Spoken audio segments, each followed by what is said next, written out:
nota vhathu vha songo lala nnḓa kha vhaṱa na madzulo manzhi o lala na zwiḽiwa zwone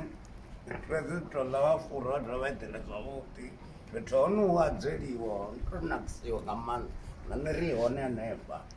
vha vhudzei urende wa bambeliwa vhono kona u bambela hu na swimmingpool hune a thi koni u bambelaho ndi ḓo ṱalela vhabambeli